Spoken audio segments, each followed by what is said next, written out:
அனைவருக்கும் வணக்கம். டிஎன்பிசி தேர்வில் கேட்கப்பட்ட கேள்விகள் மற்றும் அதற்கான விடைகளை பற்றிய ஒரு ஆய்வு. முதல்ல ஒரு கேள்வி பார்க்கலாம்.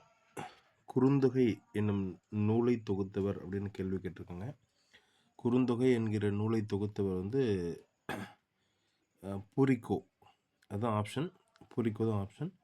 நம்ம என்ன பார்க்க போகிறோம்னா, அந்த 4 விடைகள் கொடுத்துருக்காங்க இல்லைங்களா, அதுக்கான மேலும் சில தகவல்களை தெரிஞ்சுக்க போகிறோம். முதல் ஆப்ஷன் ஏவில் பார்த்திங்கன்னா பூரிக்கோ கொடுத்துருக்காங்க. ஒரு சில புத்தகத்தில் ஒப்புரிக்குடி கிளார் அப்படின்னும் இருக்குது. இது குறுந்தொகை என்ற நூலை அவர் தொகுத்திருக்காரு. அடுத்து நல்லாதனார். நல்லாதனார் திரிகடுகம் நூலினுடைய ஆசிரியர். இந்த திரிகடுகம் நூல் அப்படின்றது பார்த்திங்கன்னா அறநூலாக போற்றப்படுகிறது. மூன்றாவது ஆப்ஷன், அதாவது சி ஆப்ஷன் என்னன்னு பார்த்திங்கன்னா கனிமேதாவியார்.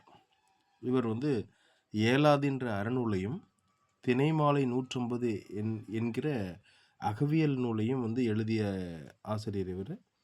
அடுத்து கார்மேக புலவர். இந்த கார்மேக புலவர்னும் போது 2 விதமான ஐயப்பாடுகள் இருக்குது.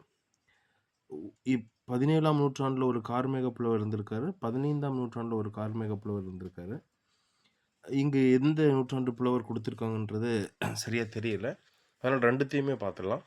இந்த கார்மேக புலவர் அப்படின்னு சொல்லக்கூடிய இந்த 17ஆம் நூற்றாண்டு புலவர் பார்த்திங்கன்னா கார்மேக கவிதை அப்படின்ற ஒரு கவிதை தொகுப்பு எழுதியிருக்காரு.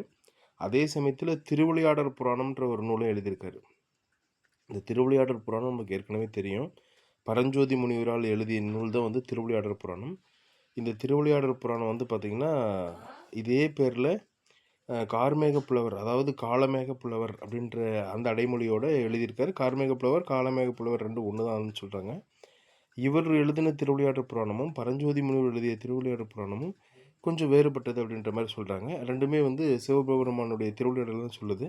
இது 17ஆம் நூற்றாண்டு.